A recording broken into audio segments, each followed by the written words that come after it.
The propeller of my restored Cessna 208 Caravan spun into a blur against the backdrop of a cloudless, piercingly blue Montana sky. The noise a rhythmic thrum that usually signaled the start of another routine day saving lives in the most rugged terrain in the lower 48 states. But today that sound was competing with the screeching tires of a black luxury SUV tearing across the pristine tarmac of my private airstrip. I watched from the cockpit, hand hovering over the throttle. As the vehicle swerved aggressively around the perimeter fencing I had repaired with my own hands just 3 months ago, ignoring the federally mandated no trespassing signs and the bright red aviation markers that clearly delineated an active runway. The heat waves radiating off the asphalt distorted the image of the intruder for a moment, making the car look like a mirage of entitlement coming to wreck the sanctuary I had built. But as the dust settled and the driver's door flew open, I knew this was no illusion. This was the escalation I had been warned about by the old-timers in town who told me that buying the rusted-out grandeur of the old Miller airfield would bring me nothing but grief from the new development encroaching on the valley floor. My name is Jack Coulter, and for 20 years I flew combat search and rescue in environments where the enemy fired actual missiles. Yet nothing in those war zones prepared me for the sheer, unadulterated audacity of a homeowner association president who believed his bylaws superseded Federal Aviation Administration regulations. I cut the engine, the sudden silence crashing down over the airfield like a physical weight, and watched the man march toward my plane, a clipboard clutched in his hand like a weapon and two other men flanking him like budget Secret Service agents, all of them dressed in suits that cost more than the fuel currently sitting in my wing tanks. I didn't step out immediately. I took a moment to check my instruments, a habit born of survival, ensuring that the medical transport configurations in the back were secure, the oxygen tanks primed, and the advanced life support systems ready for the patient transfer I was scheduled to make in 2 hours from a remote logging camp 40 miles north. This wasn't a hobby, and this wasn't a weekend getaway for a retired pilot bored with golf. This was a critical access point for emergency medical extraction in a county where the nearest trauma center was a 3-hour drive on roads that turned to treacherous ice rinks for half the year. I had bought this property precisely because it sat outside the municipal zoning of the rapidly expanding suburban sprawl, a grandfathered plot of 60 acres that had served as a crop dusting base in the 50s and a fire-jumping hub in the 80s before falling into disrepair. And my deed was clear, absolute, and federally protected, or at least that's what my lawyer had assured me when I signed the papers. I opened the pilot's door and stepped down onto the hot tarmac, the sun beating down on my neck, instantly feeling the dry heat of the valley, and crossed my arms, waiting for the inevitable explosion of localized authority that was currently stomping toward me in expensive Italian loafers that were never designed for an active airfield. The man in the lead stopped 10 feet away, maintaining a distance that he probably thought projected power but actually just kept him out of reach if I decided to swing, and slapped his clipboard with the palm of his hand, the sound sharp like a gunshot in the quiet air. He didn't introduce himself, didn't ask for my name, didn't offer a handshake, just launched straight into a rehearsed triad of grievances that sounded like he had been reciting them in front of a mirror all morning. He announced that I was in direct violation of the Pine Ridge Estate's noise ordinance, the visual aesthetic guidelines regarding industrial machinery, and the community safety standards for unauthorized vehicle operation. And as he spoke, he gestured wildly at my aircraft, a machine designed to pull broken men off mountainsides, as if it were a rusted-out pickup truck on blocks in a front lawn. I listened without blinking, letting him run out of breath, observing the way the sweat was already beading on his forehead despite the dry air, noting the way his two lackeys mirrored his stance, arms crossed, trying to look imposing but mostly looking hot and uncomfortable in the midday sun. When he finally paused for air, demanding to know when I planned to remove the eyesore and surrender the deed to the common area for proper landscaping, I spoke quietly, my voice calm, telling him that he was currently standing on a federally registered airfield identified on every sectional chart in the region, and that his presence here was a federal felony if I chose to press the issue. The look on his face shifted from aggression to a sneering condescension, the kind of look a parent gives a toddler explaining why they need a cookie, and he laughed, a short, barking sound that grated on my nerves more than the engine noise ever could.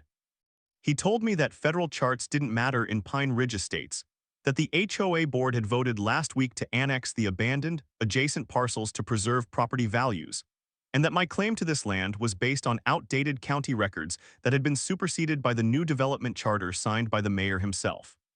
He stepped closer, invading my personal space, and tapped the clipboard again, telling me that I had 48 hours to cease all flight operations and submit a demolition plan for the hangar, or the HOA would contract the work themselves and bill me for the pleasure, complete with a lien on the property that would bury me in debt for the rest of my life. I looked at the man, really looked at him, realizing that he wasn't just a nuisance.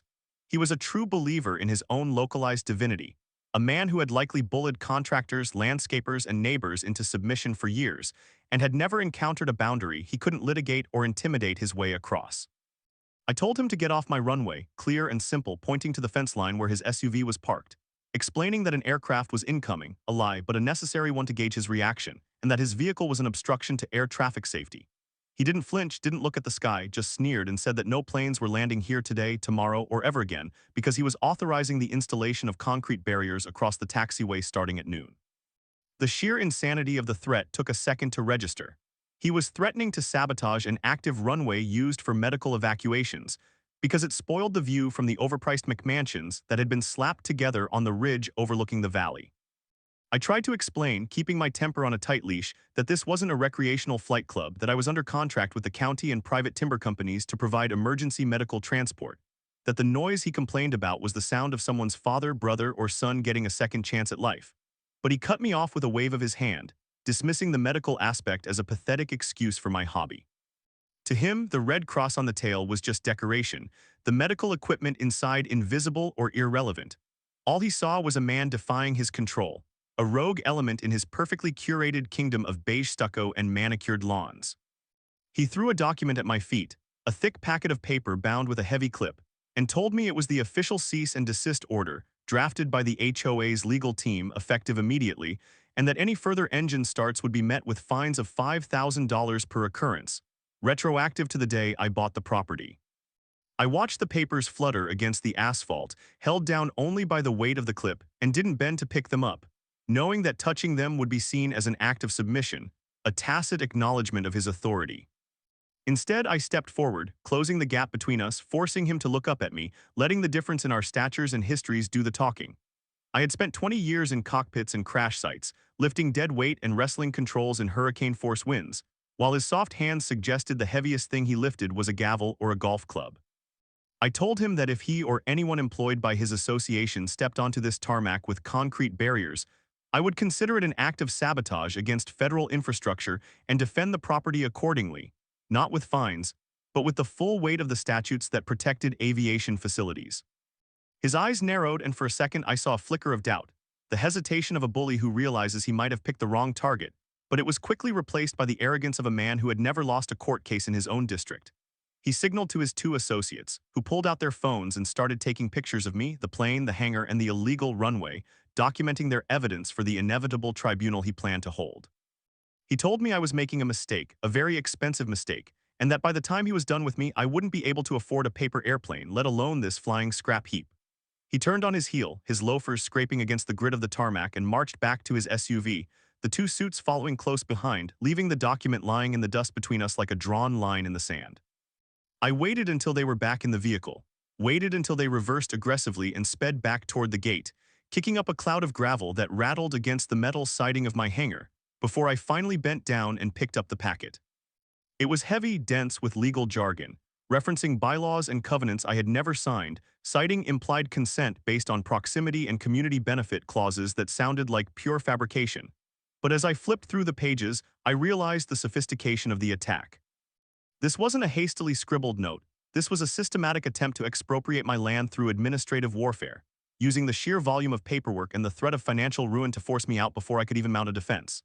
I walked back to the hangar, the cool shade inside offering a brief respite from the midday glare, and threw the packet onto my workbench, right next to the high-frequency radio that connected me to the emergency dispatch center in the state capitol. The radio was silent for now, but I knew it wouldn't stay that way. The timber season was in full swing, the tourist hikers were flooding the trails, and the roads were as dangerous as ever, meaning it was only a matter of time before the tone dropped and I had to fly. I looked at the Cessna, the machine I had poured my life savings into, the engine I had overhauled with my own hands, the avionics I had upgraded to ensure I could fly in zero visibility if needed, and felt a cold knot of anger tighten in my chest. This wasn't just about property rights.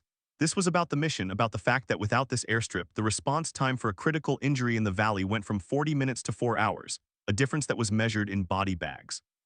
I walked over to the large map of the county pinned to the hangar wall, tracing the flight paths I used, the approach vectors that kept me clear of the high peaks, and saw clearly for the first time how the Pine Ridge development had spread like a cancer, cutting off the old access roads, squeezing the wildlife corridors, and now trying to choke off the air. I went into the small office I had built in the corner of the hangar, a Spartan room with a desk, a safe, and a cot for the nights I had to stay over to be ready for dawn patrols, and unlocked the heavy steel safe where I kept the real documents, the ones that predated the HOA by 50 years. I pulled out the original federal land grant, the FAA certification from 1974, and the letter from the Department of Interior designating this strip as an essential emergency asset, paperwork that carried the seal of the United States government, not some local board of directors. I laid them out on the desk, smoothing the creases, reminding myself that I stood on solid ground, but deep down, I knew that being right didn't always mean winning, especially when your opponent had unlimited funds and a scorched earth policy. I spent the next hour doing a perimeter check of the entire 60 acres, walking the fence line with a pair of heavy-duty wire cutters and a hammer, fixing the gaps where the local deer had pushed through, but mostly looking for signs of other intrusions. I found them near the north corner, where the property abutted the newest phase of the development. Survey stakes, bright orange and freshly driven into the ground, a good 50 feet inside my fence line. They were marking out a buffer zone, stealing a strip of my land to plant fast-growing poplars to screen the view of my hangar from the new lots selling for $500,000 apiece. I pulled the stakes out one by one, feeling a grim satisfaction as the wood splintered in my grip, and tossed them back over the fence onto the HOA's side, a silent rejection of their attempted annexation. As I walked back toward the hangar, the sun high overhead, the heat shimmering off the dry grass, I heard the sound of heavy machinery in the distance, a low rumble that grew louder with every step. I jogged the last 100 yards, rounding the corner of the hangar just in time to see a flatbed truck backing up to the main gate, the same gate the HOA president had just left through. On the bed of the truck were 6 massive concrete jersey barriers, the kind used to divert highway traffic, and a team of men in neon vests was already unchaining them. They weren't just threatening to block me, they were doing it now, in broad daylight, physically sealing the entrance to my own property. I ran to the plane, grabbed the handheld radio I used for ground communications, and sprinted toward the gate, my boots pounding against the dirt. The foreman, a burly man with a beard and a tired expression, looked up as I approached, holding up a hand to stop me. He told me he had a work order signed by the association president authorizing the closure of this access road for safety repairs and that he was just doing his job. I told him he was blocking a federal airway access point and that if he dropped those barriers, he would be liable for any lives lost due to delayed medical transport. He hesitated, looking at the paperwork in his hand, then back at the heavy concrete blocks, clearly caught between a paycheck and a potential felony. I saw the conflict in his eyes, the realization that this wasn't a standard road crew job, and I pressed the advantage, telling him to look at the runway, look at the plane, look at the windsock stiffening in the breeze. I told him to call his boss, call the sheriff, call anyone he wanted, but if he blocked that gate, I would use the tractor sitting in my hangar to push those barriers right into the ditch, and I would bill his company for the damage to my equipment. While we stood there locked in a standoff under the relentless sun, the radio on my belt crackled to life, the tone sharp and urgent, piercing the tension. It was dispatch. Eagle Actual, this is County Dispatch requesting immediate launch. We have a logging accident in Sector 4, crushed pelvis, severe hemorrhage, ground transport is unable to access due to washout. ETA on lift. The voice was clear, calm, and terrified all at once. I looked at the foreman, held up the radio so he could hear the static-laced silence that followed, and saw the color drain from his face. Did you hear that? I asked, my voice low and hard. That's a man bleeding to death 20 minutes from here by air or 3 hours by ground if they can even get to him. The foreman looked at the concrete barriers, then at his crew who were waiting for a signal, and then at me. He swore loudly, spit on the ground, and waved his arm at the driver of the flatbed. Pack it up, he yelled. We're not blocking a damn ambulance. As the truck roared to life and began to pull away, sparing me the physical fight but leaving the threat hanging in the air, I turned and ran back to the plane, adrenaline dumping into my system. I had won this round barely, but as I strapped into the pilot's seat and began the startup sequence, watching the prop spin to life, I knew the HOA president wouldn't stop. He didn't care about the crushed pelvis in Sector 4. He cared about his authority, and I had just humiliated him twice in one day. As I taxied to the runway full throttle, lifting off into the clear blue sky, I looked down at the retreating truck and the black SUV that had returned to watch from a distance, realizing that while I was fighting to save lives, they were preparing to destroy mine, and the war for Eagle's Nest Airfield had only just begun. The valley dropped away beneath my wings, the green and brown tapestry of Montana spreading out to the horizon, but even at 5,000 feet, I could feel the eyes of the Homeowner Association tracking me, calculating, waiting for me to land so they could strike again.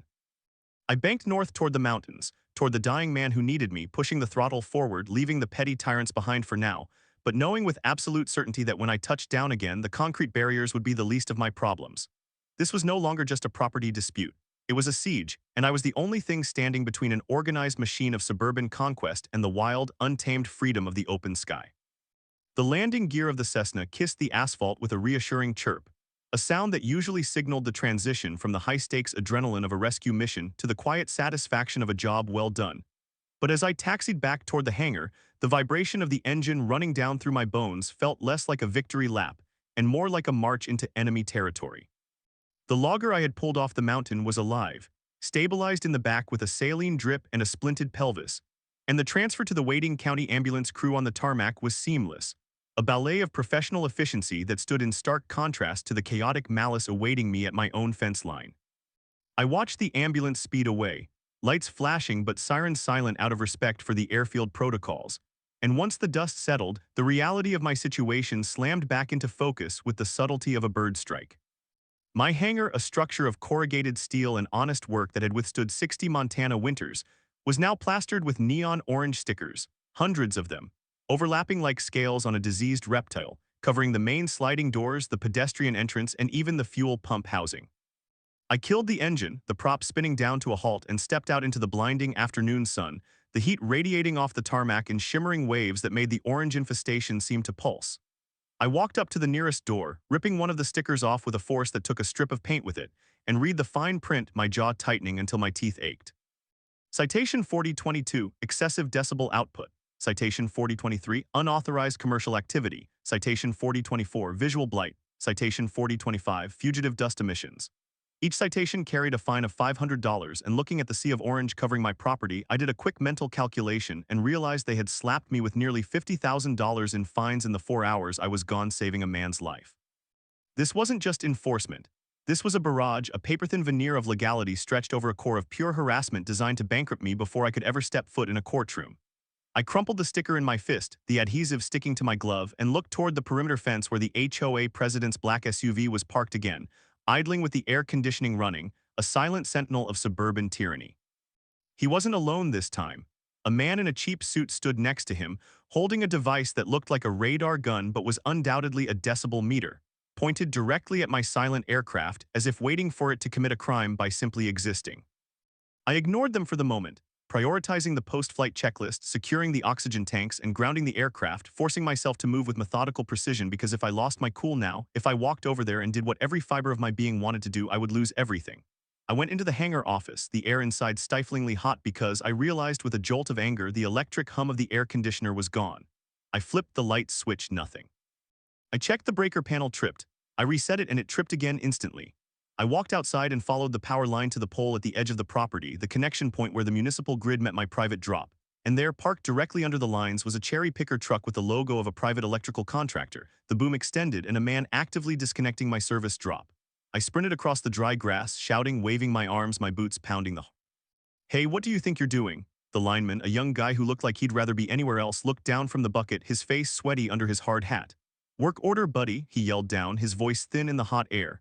HOA management flagged this drop as a fire hazard, said the transformer was sparking. I gotta cut it until it's inspected. I stood at the base of the pole, shielding my eyes against the sun, shouting back that there were no sparks, that the transformer was brand new, installed 6 months ago when I upgraded the avionics shop. "It's a lie," I roared. "They're cutting my power to shut down my operations." The kid shrugged, a gesture of helpless indifference that was becoming the defining physical movement of everyone involved in this mess. "I just follow the ticket, man. You got a beef, take it up with the board. I don't cut it, I lose my contract." He snipped the final connection, the heavy black cable dropping to the ground with a dull thud, raising a puff of dust that drifted across the property line. Silence followed, absolute and oppressive.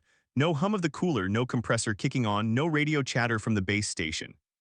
Just the wind in the dry grass and the distant sound of construction from the development, the relentless march of nail guns and saws building more boxes for more people like the man watching from the SUV. I walked back to the hangar, my shirt sticking to my back, realizing that without power, my fuel pumps were dead. I had 300 gallons of Jetay in the underground tank, enough for maybe 2 weeks of operations, but without the electric pump, getting it into the plane would mean hand cranking, a slow, back-breaking process that would add crucial minutes to every launch time. I grabbed my cell phone, the signal weak out here in the valley, and dialed the number for the only lawyer I trusted, a man named Marcus Thorne who operated out of a strip mall in the county seat and hated HOAs almost as much as he hated losing. He answered on the second ring, his voice gravelly and calm. Jack, he said, skipping the pleasantries. I just got a fax from a firm called Sterling and Associates. They're representing Pine Ridge Estates. They filed for an emergency injunction to ground you, claiming imminent danger to public safety. I paced the darkened hangar, kicking a wrench across the floor. They just cut my power, Marcus, claimed it was a fire hazard, and they plastered 50 grand in fines on my door while I was flying a Medevac. Marcus let out a low whistle. They're moving fast. This is a classic squeeze. They cut your resources, bleed you with fines, and tie you up in court so you can't afford to fight back. Listen to me, Jack. Do not engage them physically. Do not threaten them. If you give them 1 inch of video footage that looks like aggression, they will get a restraining order that keeps you off your own property. I told him about the power, about the fuel pumps. I need that power, Marcus. I have medical supplies that need refrigeration. I have navigation databases that need updating. Marcus sighed. I'll file a motion for temporary relief, argue that it's a critical infrastructure issue, but the courts are backed up. It could take a week to get a judge to look at it. In the meantime, get a generator, and Jack, watch your back. These guys aren't playing by the rules. I hung up, the silence of the hangar pressing in on me. A generator. I had a portable one, a Honda unit I used for camping, but it wouldn't run the pumps or the whole shop. I needed a heavy-duty industrial unit, and I needed it now. I locked the hangar, securing the deadbolts with a fresh sense of paranoia, and climbed into my battered pickup truck, a diesel Ford that had seen more miles on dirt than pavement. I drove down the long gravel driveway toward the main road, the dust billowing behind me, and as I approached the gate, I saw that the concrete barriers were gone, but something else had taken their place. A new sign, professional metal, bolted to a post set in concrete that hadn't been there this morning. Private road, Pine Ridge Estates residents only, commercial traffic prohibited, violators will be TOWED. I stopped the truck, staring at the sign. My deed included a permanent easement for access, a legal right-of-way that dated back to the original homestead. They couldn't just legislate that away with a sign.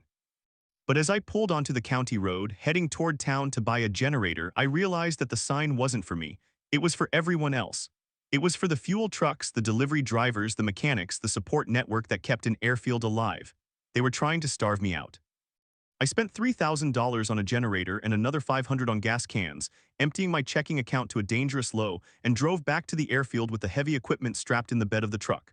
The sun was lower now, casting long, sharp shadows across the valley, turning the mountains into jagged silhouettes against the blinding sky. As I turned off the highway onto the access road, I saw flashing lights ahead. Not police, but private security. A white sedan with amber light bars on the roof was parked sideways across the entrance to my driveway, blocking the path completely. A man in a uniform that looked suspiciously like a police outfit but lacked the badge stood by the door, arms crossed. I slowed the truck, rolling down the window, the diesel engine idling roughly. "You're blocking my driveway," I said, keeping my hands on the wheel where he could see them. The guard, a thick-necked guy with a buzz cut and mirrored sunglasses even though the sun was behind him, didn't move. "Roads closed for maintenance," he recited, pointing to a pothole that had been there for 10 years. "HOA board ordered a resurfacing assessment, no heavy vehicles." I looked at my pickup. "This isn't a heavy vehicle, it's a personal truck, move the car." He shook his head. "Generator in the back," he said, nodding toward the bed. "That classifies as industrial equipment transport. Commercial activity violates the covenants." The sheer absurdity of it made me laugh, a cold, hard sound. They were watching me. They had seen me buy the generator in town, or they had someone tailing me. This was surveillance, organized and funded. "I'm going to count to 3, I said, my voice low. "If you aren't moving, I'm going through the ditch." The guard smirked. "Go ahead, ditch is HOA property too. You tear up the landscaping, that's another fine, plus destruction of private property." We got it all on camera. He pointed to the dash of his car where a GoPro was mounted, blinking red. I gripped the steering wheel, my knuckles white. They wanted a reaction. They wanted me to ram his car or get out and swing at him. I put the truck in reverse, backed up 50 feet, and then shifted into low gear. I didn't ram him. I turned the wheel hard to the right, driving straight off the road, through the barbed wire fence of the adjacent pasture. Land owned by Old Man Miller, the original owner's brother, who hated the development more than I did and bounced across the field, bypassing the blockade entirely. The guard shouted, running after me, but I gunned the engine, the truck bucking over the uneven ground, dust flying, until I reached my own fence line, cut the wire with the cutters I kept in the glove box, and drove onto my tarmac from the side. I had damaged fences, yes, but I was back on my land. I spent the next hour rigging the generator, the noise of the small engine a pathetic substitute for the hum of the grid, but it was enough to get the lights on in the office and power the fridge with the medical supplies. As I wiped grease from my hands, I heard a new sound. A high-pitched whine like a swarm of angry hornets. I walked out of the hangar and looked up. Hovering 20 feet above my head, directly over the cowling of the Cessna, was a drone. A high-end camera drone, white and sleek, staring down at me with its unblinking glass eye. It dipped lower, buzzing the propeller of my plane dangerously close. If that thing hit the prop even while static, it could nick the blade, causing stress fractures that could catastrophic failure at altitude. Get away from the aircraft, I shouted instinctively, though the operator couldn't hear me. I scanned the perimeter. There, on the ridge overlooking the airfield, standing on the deck of one of the new mansions, was the HOA president, holding a controller, looking down at me like a kid playing a video game. He was flying it. He was intentionally harassing a federally registered aircraft. I ran back into the hangar, grabbed my camera with the telephoto lens and ran back out, snapping burst after burst of photos, the drone hovering over the engine, the operator on the deck, the registration number on the drone's fuselage if I could get it. The drone buzzed closer, taunting me, moving side to side as I tried to focus. Then it zipped up and away, hovering just out of reach, watching. I went back inside, shaking with rage. This was a violation of FAA regulations, a clear case of interference with flight operations. I sat down at the desk, powered up the laptop on the generator power, and drafted a report to the Flight Standards District Office. I attached the photos, I wrote down the times, the details. But as I hit send, the internet connection timed out. I checked the router. No signal. I checked my phone. 1 bar, then no service. I walked outside, looking at the cell tower on the distant ridge, the one that served the whole valley. It was disguised as a pine tree situated on HOA land. They couldn't shut down a cell tower, could they? No, that was impossible. But then I looked closer at the utility pole where my power had been cut. There was a small black box mounted on it now, halfway up, blinking green. A signal jammer, illegal as hell, highly effective and localized. They were jamming my communications. I was cut off. No power, no internet, spotty cell service, and a blockade at the gate. I was an island. I sat on the cot in the office, the generator chugging outside, and realized that this wasn't just about forcing me to sell. This was punishment. This was a message to anyone in the valley who dared to stand in the way of progress. I thought about the logger in the hospital, about the next call that might not come through because my phone was dead. I looked at the wall where a picture of my squad from Afghanistan hung, dusty and faded. We had held out in a mud hut in the Korangal Valley for 3 days against 200 Taliban fighters with nothing but grit and air support. I looked at the face of the HOA president in my memory, soft, arrogant, entitled. He thought he was waging a war. He thought pressure and money and lawyers were weapons. He had no idea what a war actually was. I stood up, walked to the safe, and pulled out not a weapon but a map. A geological survey map of the valley dating back to the 1920s. I traced the water table, the aquifers, and the old property lines. If they wanted to play dirty, if they wanted to use infrastructure as a weapon, I needed to know the battlefield better than they did. I traced the line of the creek that fed the decorative lake in the center of Pine Ridge Estates. It originated on my property. It flowed through a culvert I maintained. I looked at the water rights clause in my deed. Senior water rights, unrestricted flow control for agricultural maintenance. Agricultural maintenance, like say flooding a pasture to prevent dust or damming a creek to repair a culvert. I smiled, a tight, humorless grimace. They cut my power, they jammed my signal, but water flows downhill, and I sat at the top of the hill. The sun began to dip below the horizon, but I didn't turn on the hangar lights. I sat in the dim glow of the laptop screen, drafting a new plan. But before I could finish, a roar echoed off the hangar walls, a massive diesel engine. I ran outside. A fuel truck, a tanker from the city, was idling at the main gate, the driver arguing with the security guard. It was my scheduled delivery, 500 gallons of Jete. The guard was pointing at the no commercial traffic sign. The driver, a guy I knew named Sam, a veteran with a prosthetic leg and zero patience, was leaning out of the cab shouting. I saw the HOA president's SUV pull up behind the security car. He got out, flanked by his suits. He was escalating. He was physically preventing the fuel delivery. I grabbed the handheld radio, the one on the Aviation frequency that couldn't be jammed by a cheap consumer device, and keyed the mic.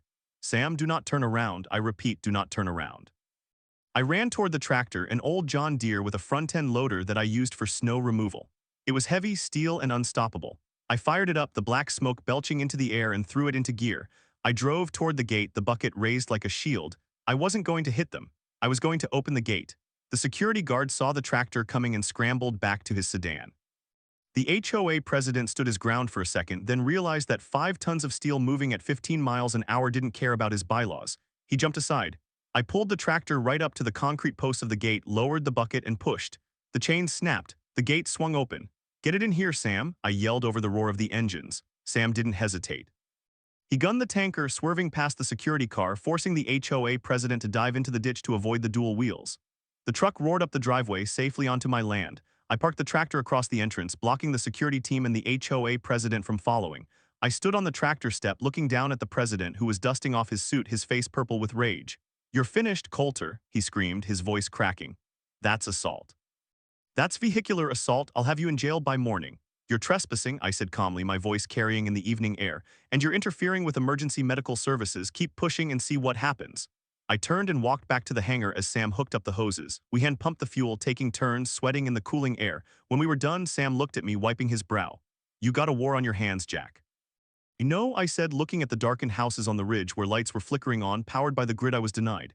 But they forgot one thing. What's that? Sam asked.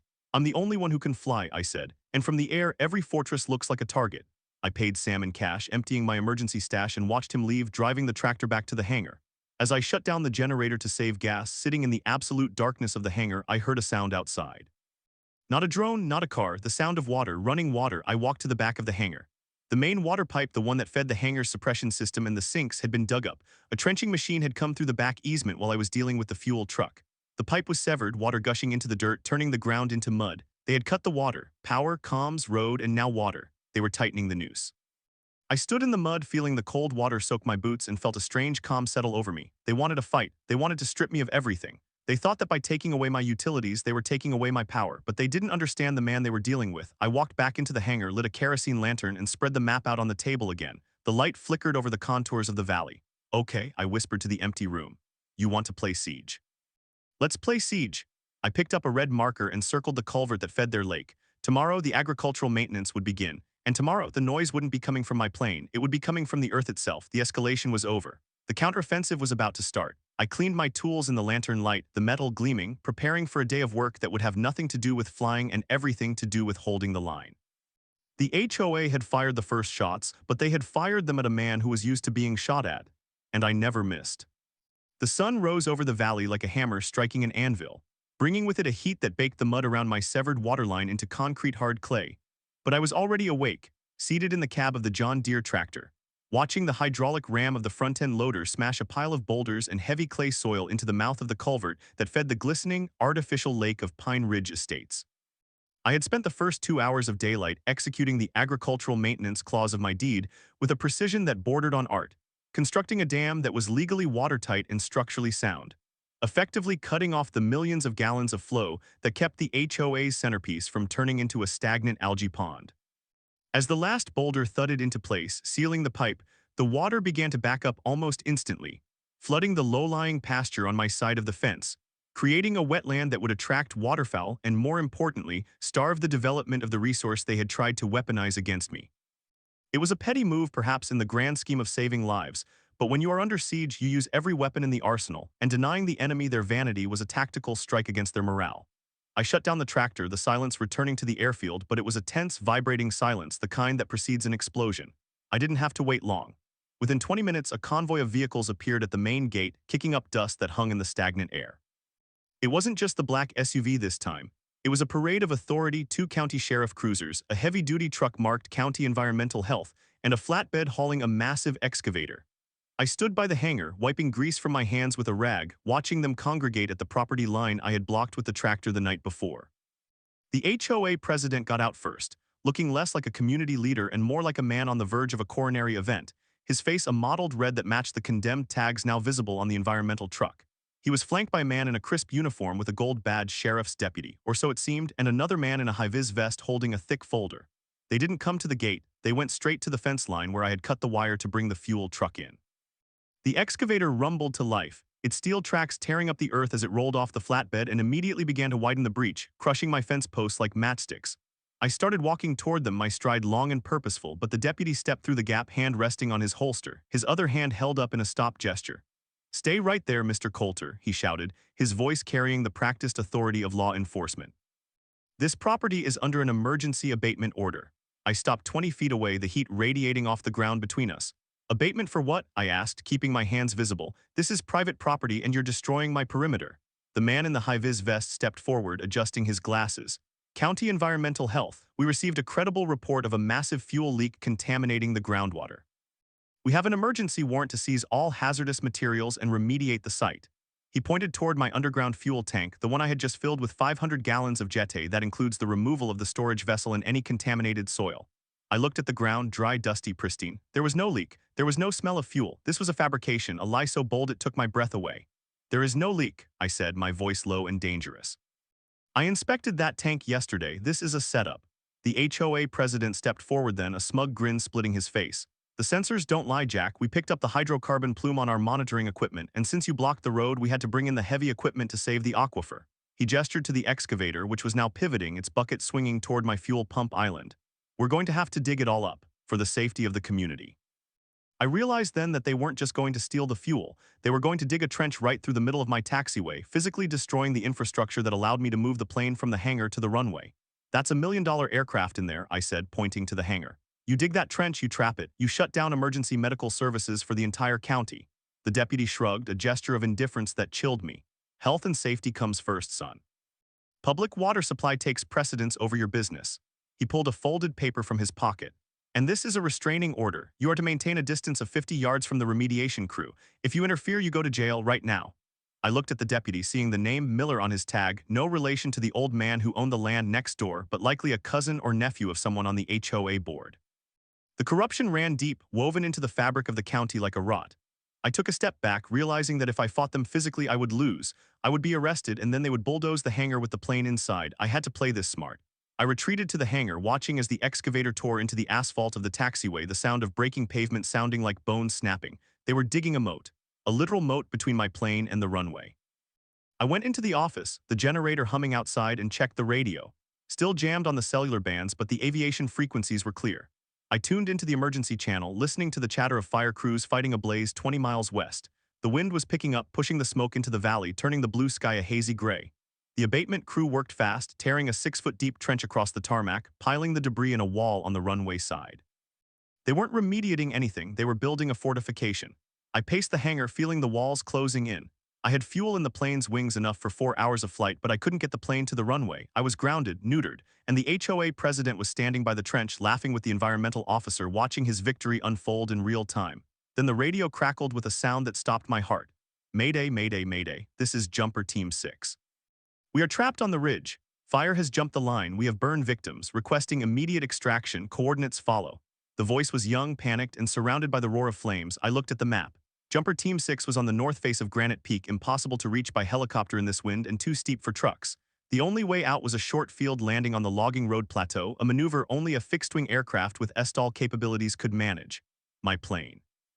I grabbed the mic. Jumper Team 6, this is Eagle Actual. I copy your mayday. What is your status? Eagle, thank God, we have 2 critical, 1 ambulatory. Fire is closing fast. We have maybe 20 minutes before the LZ is overrun. 20 minutes. I looked out the hangar door at the trench. It was 6 feet wide, 6 feet deep. The Cessna couldn't cross it. I dropped the mic and ran to the tractor. The abatement crew had stopped for lunch, sitting on the tailgate of their truck, eating sandwiches while the excavator sat idle. The deputy was in his cruiser, likely enjoying the AC.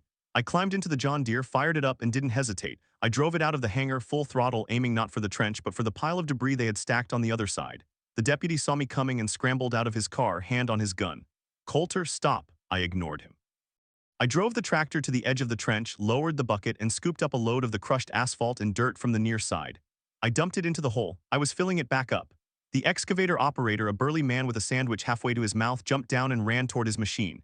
The HOA president was screaming, pointing at me. Arrest him, he's interfering. I reversed, scooped another load, and dumped it. I wasn't trying to fill the whole thing, I just needed 2 narrow strips wide enough for the main gear of the Cessna, a bridge, a land bridge. The deputy reached the tractor, banging on the glass of the cab with his baton. Shut it down or I will shoot. I looked down at him, my eyes locked on his.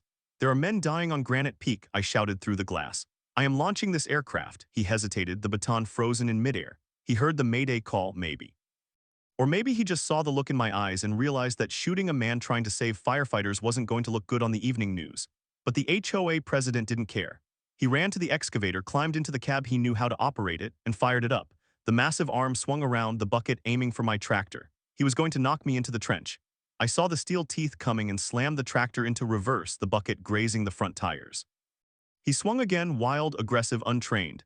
He smashed the side of the hangar, tearing a hole in the metal siding. This was insanity. He was destroying the property he claimed to be protecting. I backed the tractor into the hangar, shielding it with the steel beams. The excavator stopped at the door, the arm too high to enter. He parked it there, blocking the exit, trapped. I was trapped in the hangar with the tractor, the plane, and a madman blocking the door with heavy machinery. The radio in the office was screaming now. Eagle, Eagle, where are you? We can see the flames. I jumped out of the tractor and ran to the plane. I had one option left, a crazy, dangerous, career-ending option. The hangar had a rear door, a wide sliding door that opened onto the back pasture, the one I had flooded. The ground was soft, muddy, a wetland. The Cessna wasn't a float plane. If I tried to taxi through that mud, I would sink to the axles, but I had to try. I ran to the back door, threw the latch, and heaved it open. The sunlight poured in, revealing the shimmering water of the new swamp I had created. It was maybe 6 inches deep with mud underneath. I looked at the plane, large Tundra tires. They were designed for soft fields, but this was mud. I ran to the cockpit, fired up the turbine. The sound reverberated in the hangar, a deafening roar that made the deputy and the HOA president jump. I saw the president climbing down from the excavator, running toward the side door to stop me. I released the brakes, shoved the throttle forward, and turned the plane toward the back door. The prop wash blew tools and papers across the hangar, blinding the men trying to enter. The plane rolled forward, picking up speed on the concrete floor. I hit the transition to the mud at 20 miles an hour. The plane lurched, the gear digging in, speed bleeding off instantly. "Come on, baby," I yelled, pushing the throttle to the firewall. The engine screamed, the temp gauges spiking. The tires churned the mud, throwing a rooster tail of black sludge into the air. The plane was moving, but slowly, too slowly. I needed 40 knots to get the nose wheel light. I was doing 15. The HOA president appeared at the back door, his face a mask of triumph. He thought I was stuck. He picked up a rock, a large jagged stone, and hurled it at the tail. It bounced off the stabilizer with a sickening crunch. That was it. That was the line. I pulled the flap lever, dropping them to full extension, creating maximum lift at 0 speed, trying to pop the plane out of the suction. Then I saw it. The old fence line posts I had removed yesterday. They were lying in the grass, forming a sort of corduroy road. I steered for them. The tires hit the wood, finding traction. The plane surged forward, 20 knots, 30. The mud was flying, coating the fuselage, but I was moving. I cleared the wetland, bouncing onto the dry grass of the neighbor's pasture, Old Man Miller's land. I was now taxiing across a hay field, parallel to the runway but separated by a fence.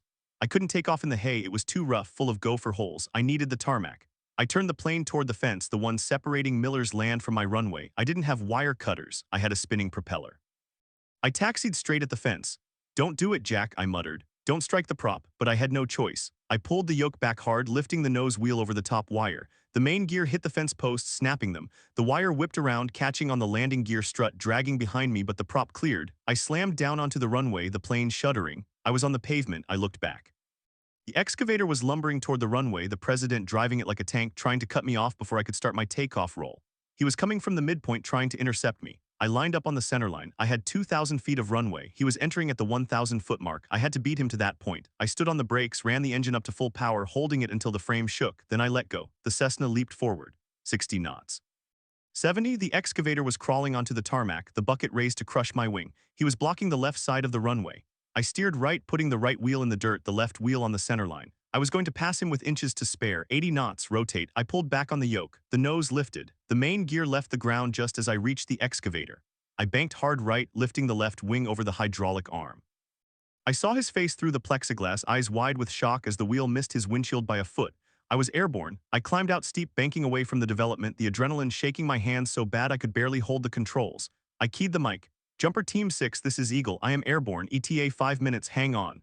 I looked down as I circled for altitude. The scene below was chaos. The deputy was arresting the excavator operator. No, he was arguing with the president. The environmental truck was blocking the gate. And there, at the end of the runway, I saw the final insult. A second truck had arrived while I was taxiing, a cement mixer. They were pouring concrete directly onto the numbers at the threshold of runway 35. They were destroying the landing zone while I was in the air. I had nowhere to land when I came back. I turned north toward the smoke column rising from Granite Peak, pushing the turbine to its limit. I was flying a damaged plane with a fence wire trailing from my gear into a forest fire with no home to return to. The crisis wasn't over, it had just gone vertical. I was a rogue element now, a pilot without an airfield, fighting a war on two fronts, fire in front of me and a concrete pouring tyrant behind me. And as I watched the smoke thicken, I knew that when I came back down, if I came back down, there would be no more talk of fines or bylaws. There would only be the reckoning. The smoke column rising from Granite Peak wasn't just a visual marker. It was a physical wall of superheated air and ash that slammed into the windshield of the Cessna with the force of a solid object, forcing me to wrestle the yoke with both hands just to keep the wings level as the stall warning horn blared its panic in the cockpit. I wasn't flying a plane anymore. I was riding a leaf in a hurricane, the airframe groaning under G-forces it was never designed to sustain. The wire formed the fence I had clipped, whipping against the fuselage with a rhythmic, terrifying metallic clang that sounded like a metronome counting down the seconds until structural failure. Below me, the fire was a living, breathing monster, devouring the timber with a hunger that roared over the sound of my turbine engine, turning the world into a kaleidoscope of orange flame and gray devastation.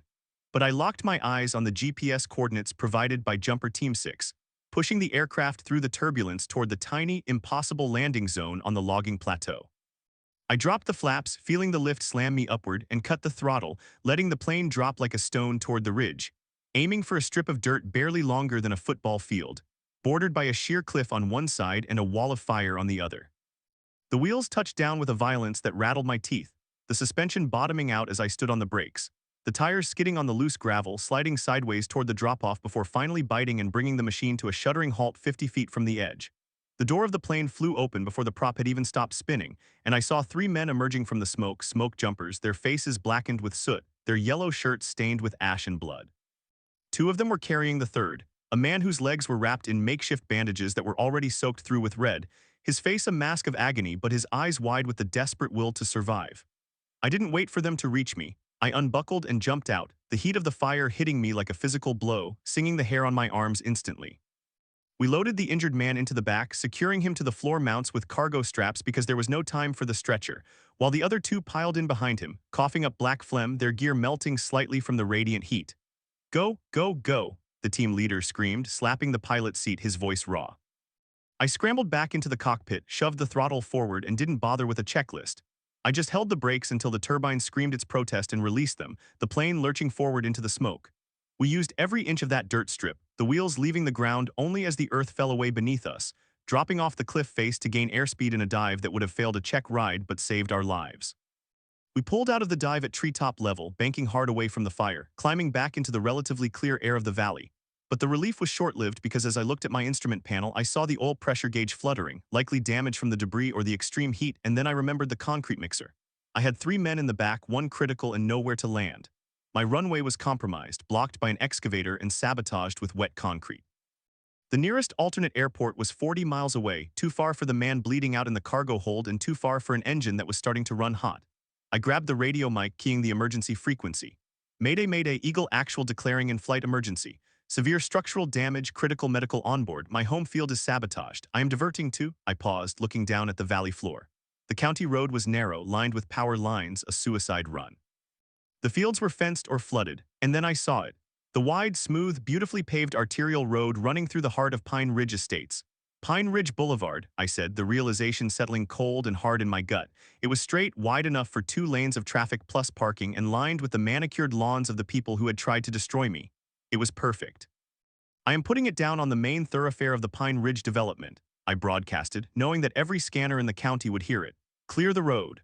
I banked the Cessna sharply, lining up with the entrance to the development, the expensive slate roofs of the mansions passing underneath my wheels. I could see cars stopping, people pointing, the sheer impossibility of an aircraft descending into their suburban fortress causing chaos below. I dropped the gear, praying the strut I had damaged on the fence would hold the weight, and lined up on the center yellow line of the boulevard. The approach was steep to clear the decorative archway at the entrance, and I flared hard, the stall warning screaming again. The tires hit the asphalt of the street, a surface smoother than any runway I had ever used. We rolled past the guard shack, past the fountains, the wingtips slicing through the perfectly pruned ornamental cherry trees, showering the street with leaves and petals. I stood on the brakes, the plane skidding past driveways and parked luxury sedans, the propeller chopping the top off a slow children at playing sign before we finally ground to a halt directly in front of the community clubhouse, the engine sputtering and dying as the fuel starved out. Silence returned, heavy and surreal, broken only by the ticking of the cooling metal and the groans of the injured man in the back. I kicked the door open and jumped out onto the pavement of Pine Ridge Boulevard, my boots hitting the asphalt in the exact center of the HOA President's Kingdom. Sirens were wailing in the distance, closing in fast, but they weren't the only ones coming. The front door of the clubhouse burst open, and the HOA president stormed out, followed by his entourage, his face a mask of apoplectic fury that transcended simple anger and entered the realm of madness. He didn't look at the plane, didn't look at the Red Cross markings, didn't look at the smoke jumpers stumbling out of the back carrying their wounded comrade. He only saw a violation of his rules, a physical intrusion into his domain. "You lunatic." He screamed, marching down the steps, pointing a finger that trembled with rage. "You landed a plane in the street. This is private property. This is a gated community. I will have you buried under the jail." I ignored him, turning to help the jumpers lay the injured man on the grass of the perfectly manicured median. "Pressure on that wound," I shouted to the team leader. "Ambulance is 2 minutes out." The president reached me, grabbing my shoulder, spinning me around. "I am talking to you, Coulter. You destroyed the entrance arch, you damaged the trees, that is destruction of HOA assets." I swatted his hand away with a force that sent him stumbling back.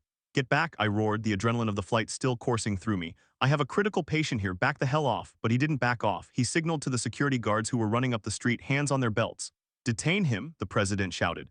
"Citizens arrest, detain all of them, they are trespassing." The guards hesitated, looking at the smoke jumpers, men who looked like they had walked out of hell, covered in ash, carrying axes and radios, their eyes hard and unforgiving. The team leader, a man named Miller, ironically, stood up, his axe still in his hand, and stepped between me and the guards. "I suggest you rethink that," Miller growled, his voice like gravel. "We are federal firefighters in the middle of an emergency operation. You touch my pilot and you catch this axe." The standoff was absolute, a tableau of raw survival instinct clashing with suburban entitlement, but it was broken by the arrival of the ambulance, which screeched to a halt behind the plane, followed by 3 sheriff's cruisers. The deputy from the airfield, the one who had tried to stop me earlier, jumped out, his gun drawn. "Everyone on the ground now," he shouted, clearly out of his depth. The HOA president ran toward him. "Arrest him, deputy," he crashed a plane in the street. "He almost killed us all. I want him charged with attempted murder." The medics were trying to get to the patient, but the plane was blocking the road and the scene was utter chaos. I stepped forward, hands raised. "Deputy, secure the scene so the medics can work. We have a burn victim." The deputy looked at the president, then at me, and his loyalty to the local power structure kicked in. "You're under arrest, Coulter," he said, moving to cuff me. "Reckless endangerment, destruction of property, fleeing a crime scene." He spun me around, slamming me against the fuselage of my own plane, the heat of the aluminum burning my cheek. "You don't understand," I said, gritting my teeth as the cuffs clicked tight. "You are making a mistake that is going to end your career." The president laughed, a triumphant, ugly sound. "His career? I own the county board, Coulter. You're the one who's finished. Look at this mess. You'll never fly again. I'll take your land, your plane, your license, everything." He pulled out his phone, filming me being cuffed. "Say goodbye to your little airstrip." And that was the moment the air changed, not metaphorically but literally. The distinct thumping rhythm of a rotor blade beat against the air, growing louder, deeper, more authoritative than the news choppers or the Medevac units. We all looked up as a black helicopter, sleek and menacing, without markings other than a small N number on the tail, roared over the tree line and hovered directly above the street, the downdraft flattening the flowers and sending the HOA presidents to pay flapping. It didn't land. It simply held its position, a predator watching prey, while 2 black SUVs with government plates tore around the corner, bypassing the security gate which had been rammed open by the ambulance. They screeched to a halt in a V formation, blocking the street completely. 4 men stepped out. They weren't wearing sheriff uniforms. They weren't wearing suits. They were wearing windbreakers with bold yellow lettering, NTSB on the back and FAA on the front, and leading them was a man in a tactical vest marked FCC Enforcement. The deputy froze, my cuffs still half secured. The HOA president stopped filming, his mouth hanging open. The man in the FCC vest walked straight toward us, holding a device that was making a frantic chirping sound. He didn't look at me. He walked right up to the deputy, looked him in the eye, and said, "Uncuff that pilot, now." The deputy blinked. "Excuse me, this is a local crime scene. I'm deputy. I don't care if you're the King of England," the agent barked. "I am Special Agent Vance with the Federal Communications Commission. And that man," he pointed at the NTSB agent, "is Senior Investigator Holloway. You are currently standing in the middle of a federal crime scene involving interference with critical infrastructure, signal jamming of emergency bands, and the attempted downing of a registered aircraft." The deputy's hands shook as he unlocked the cuffs. I rubbed my wrists, stepping away from the fuselage. The HOA president, however, couldn't read the room. He stepped forward, puffing out his chest. "Now wait a minute, I'm the president of this association. We authorized a signal dampener to prevent noise pollution and authorized the closure of that airfield. This man trespassed on." Agent Vance turned on him with the speed of a striking cobra. "You authorized a signal dampener?" he asked, his voice deceptively calm. "You admit to installing an active jamming device. It's on our property," the president insisted. "To protect our privacy." Vance smiled, a cold, predatory expression. "Sir, the device you installed didn't just block cell phones. It jammed the GPS and communication frequencies for the aerial firefighting tankers operating on Granite Peak. 2 tankers had to abort their drops because they lost signal. That fire jumped the line because of your privacy device." The color drained from the president's face so fast he looked like a corpse. I didn't know. Ignorance of federal law is not a defense," Vance snapped. "And we tracked the signal source to a utility pole on the airfield easement, a pole you tampered with." Then Investigator Holloway stepped forward. He was an older man, gray-haired, with eyes that had seen 1,000 crash sites. He walked over to my plane, ran his hand along the dent in the stabilizer where the rock had hit it, then looked at the mud caked on the landing gear and finally turned his gaze to the street where the plane sat. "Captain Coulter," Holloway said, nodding to me. "I received your report regarding the drone interference and the blockade. We also have satellite imagery from the National Interagency Fire Center that shows an excavator operating on the runway threshold." He turned his gaze to the HOA president. "Did you operate heavy machinery on an active runway with the intent to obstruct an aircraft?" the president stammered. He was trying to take off illegally. I was stopping a crime." "You attempted to intercept an aircraft during takeoff," Holloway corrected, his voice like steel. Under Title 49 of the United States Code, that is defined as aircraft piracy and interference with flight crew members, it carries a mandatory minimum sentence of 20 years in federal prison. The silence that fell over the street was absolute. The neighbors who had come out to watch the spectacle were slowly backing away, realizing that the man they had elected to protect their property values had just turned their neighborhood into a federal indictment factory. The deputy was backing away too, trying to fade into the background. But Holloway wasn't done. He pulled a folded map from his pocket, an old sectional chart. Furthermore, Holloway continued, stepping closer to the president, this development appears to be built partially within the runway protection zone of a federally grant-assured airport. I'm looking at the original 1954 grant agreement between the Department of Defense and the Miller estate. He held up the document. This airfield isn't just private property. It is a designated Civil Air Patrol auxiliary base and a strategic medical reserve access point. When you poured concrete on that runway, you didn't just vandalism a neighbor's driveway, you sabotaged a national defense asset. The president's knees actually buckled. He grabbed the door of the ambulance for support. But the county, the zoning, local zoning does not supersede federal treaty, Holloway said. And as of this moment, this entire development is under federal investigation for zoning fraud, but we'll get to that. He turned to the black helicopter hovering above. He made a hand signal and the chopper set down right in the middle of the street, the rotor wash blowing the pristine mulch of the HOA flowerbeds into the next county. Two more agents jumped out, carrying evidence bags and bolt cutters. Vance turned to the deputy. Deputy, you have a choice. You can be a co-conspirator in a federal felony or you can assist us. I want that signal jammer taken down, I want that excavator impounded as a weapon used in an attempted homicide, and I want the hard drives from the HOA security office seized immediately. The deputy stood straighter than I had ever seen him. Yes, sir, right away, sir. He turned to the president. Turn around, sir, hands behind your back. The president shrieked. You can't arrest me, I'm the victim. He landed on my street. You're being detained for questioning by the FBI regarding domestic terrorism and interference with federal relief efforts, Vance said, checking his watch. And since you admitted to the jamming, we're adding violation of the Communications Act of 1934. The handcuffs clicked, a sound far sweeter than the ones that had been on my wrists moments ago. I watched as they marched him toward the sheriff's cruiser, his Italian loafers scuffing on the asphalt he was so proud of. The smoke jumpers had finished stabilizing their man, the ambulance crew was loading him up. Miller, the team leader, walked over to me, wiping soot from his face. Nice landing, Jack, he said, looking at the plane sitting amidst the ruin of the HOA landscaping, though you might have scratched the paint.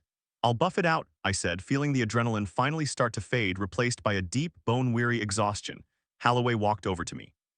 Coulter, technically, you violated about 12 FARs landing on this street. Reckless operation, low altitude over a populated area, deviation from flight plan. He paused, looking at the burn victim being loaded into the ambulance. But given the emergency authority of the pilot in command and the fact that your runway was sabotaged, I'm going to classify this as a forced landing due to mechanical failure caused by hostile ground action. He winked, a dry, almost imperceptible twitch of his eyelid. However, your plane is grounded until we finish the investigation, which means it stays right here.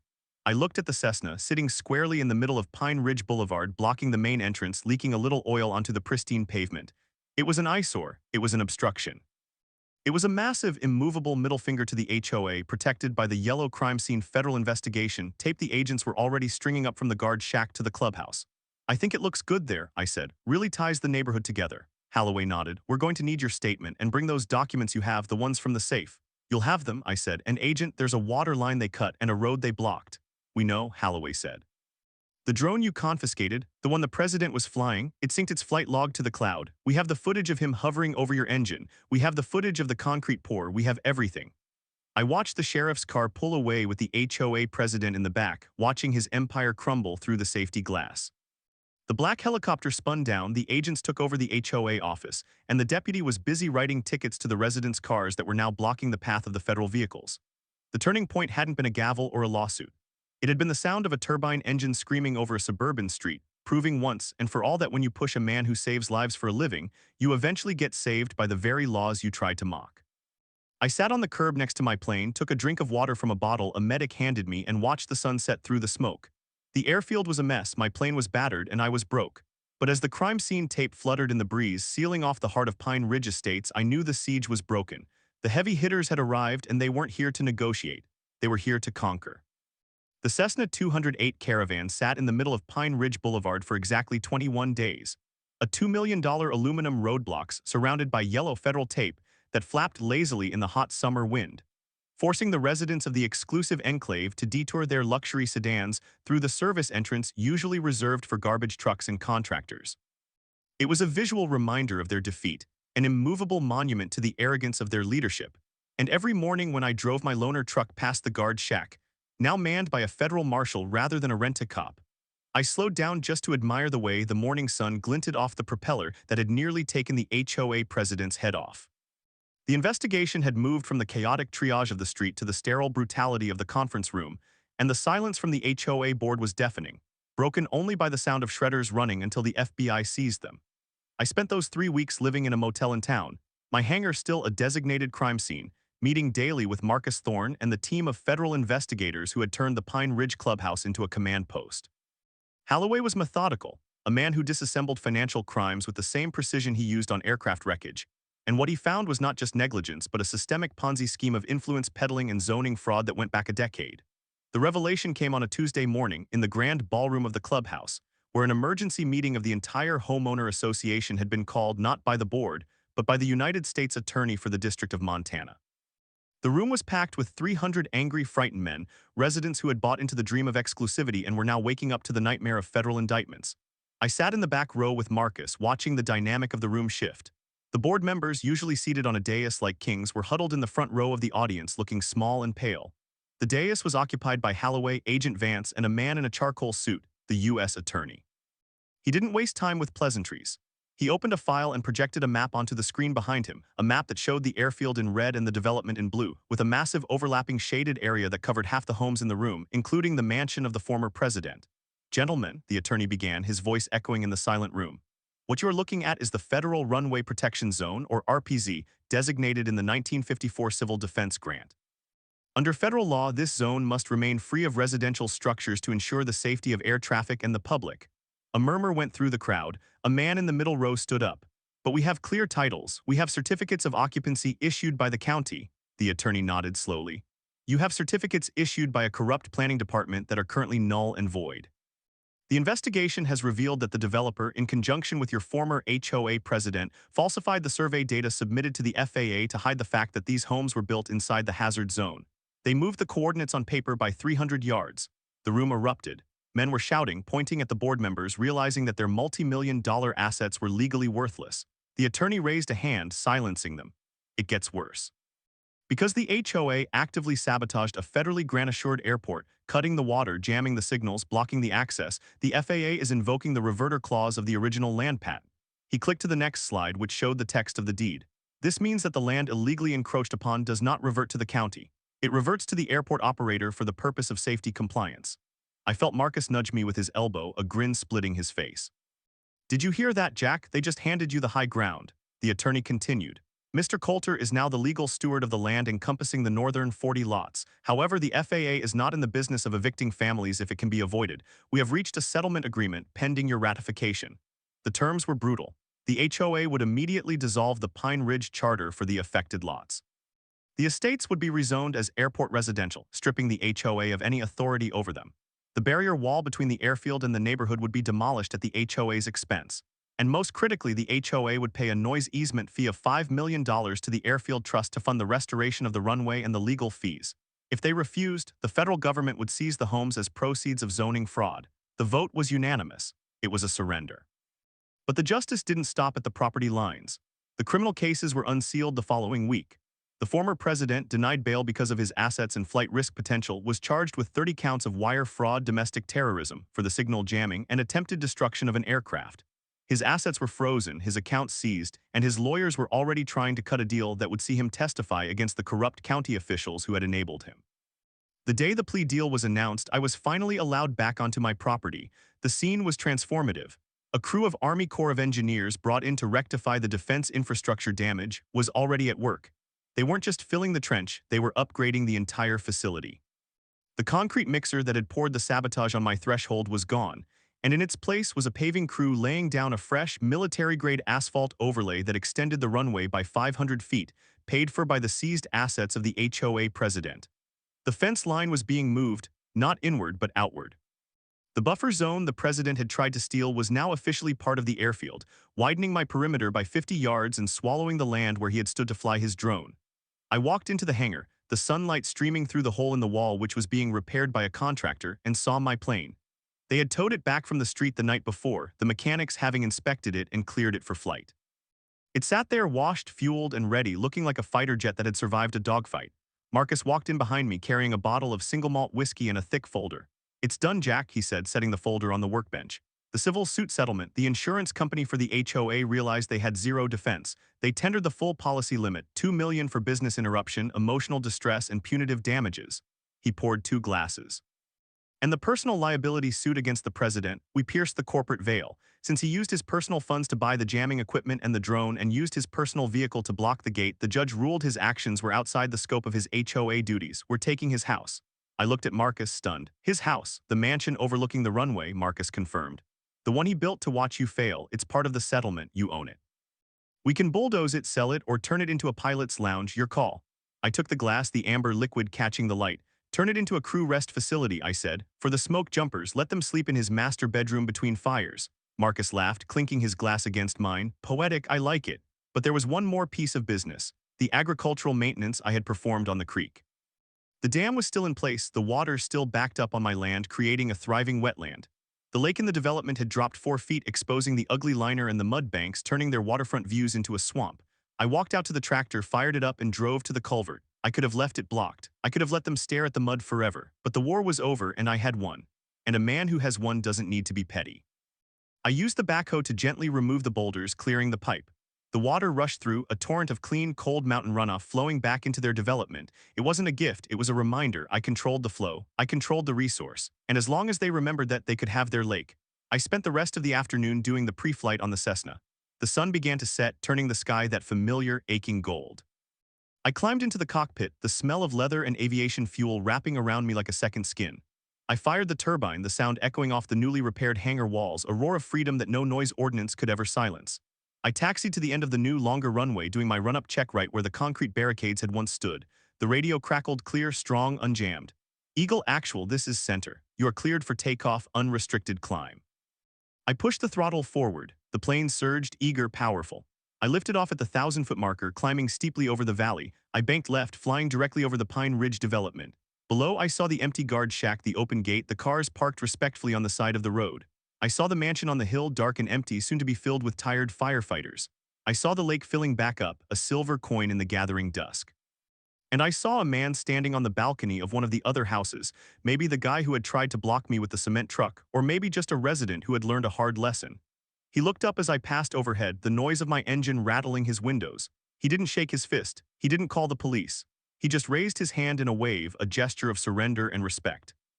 I dipped my wing in acknowledgement and turned the nose toward the mountains, climbing into the cool, clean air where the only laws were physics and the only judgment was survival. The airstrip was safe. The mission continued. And down in the valley, the HOA had learned the most expensive lesson of their lives. You can buy the land, you can buy the politicians, and you can buy the lawyers, but you can never, ever buy the sky.